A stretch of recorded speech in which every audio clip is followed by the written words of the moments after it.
Hello friends, Bhavnani रसोई में तमारुं स्वागत है। आज हूँ तमारी साथे टींडोळा बटेकाना शाकनी रेसिपी शेर करीश। तो आपणे टींडोळा लीधा छे ने बटेटा लई लीधा छे।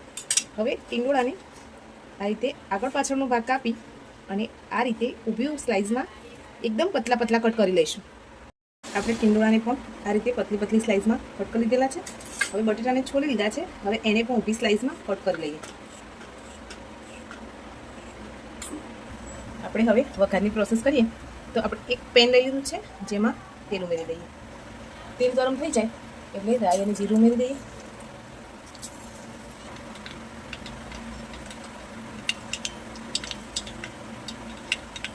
રાઈ આપણી સરસ તતડી ગઈ છે। હવે એમાં હિંગ ઉમેરી દઈએ। એક નાની ચમચી જેટલી હિંગ ઉમેરી દઈશું। 4 થી 5 લસણ અને લીલા મરચાંની પેસ્ટ ઉમેરી અને સાંકળી દઈએ। હવે એમાં जीरा समारी टामेटा उमेरी स्वाद प्रमाणे मीठું ઉમેરી દઈએ। હવે આપણા જે બેઝિક મસાલા છે, લાલ મરચું પાવડર, હળદર પાવડર, ધાણા જીરું પાવડર સરસ મિક્સ કરી અને સાંકળી દઈએ। થોડું પાણી ઉમેરી દઈએ જેથી આપણા મસાલા દાજે નહીં। मसाला को सरस तेल में थी गयो है। हवे एमां आपणे जे कट करीने राखेला है ए टींडोळा उमेरी दઈએ। टींडोळाने पतली स्लाइस में कट करी 2 થી 3 पाणीथी धोईने राखेला है।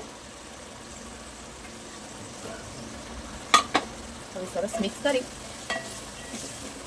अने ढांकण ढांकी अने तेल साथे अने मसाला साथे सेट थई जाय पछी आपणे आमां पाणी उमेरीशुं। હવે આપણું શાક સરસ થઈ ગયું છે। હવે એમાં પાણી ઉમેરી દઈએ। તમે જે રીતે એમાં ગ્રેવી રાખવા માંગતા હોય એ પ્રમાણેનું પાણી ઉમેરો। હવે એને ઢાંકણ ઢાંકી અને શાક ચડે ત્યાર સુધી એને ઢાંકીને ચડવા દઈએ। આપણું શાક બનીને તૈયાર છે। હવે એમાં લાસ્ટમાં લીલા ધાણા ઉમેરી દઈએ। લીલા ધાણા ઉમેરી દીધા છે। હવે એમાં અડધી ટેબલસ્પૂન જેટલો ગરમ મસાલો ઉમેરી દઈએ। હવે બધું સરસ મિક્સ કરી લઈએ। तो शाक बनी तैयार है। हवे एने एक सर्विंग बाउल में सर्व कर दीजिए। फ्रेंड्स, तमने मारा शाकनी रेसिपी केवी लागी है ए कमेंट में जरूर जणावो। लाइक, शेर और सब्सक्राइब करजो। Thank you.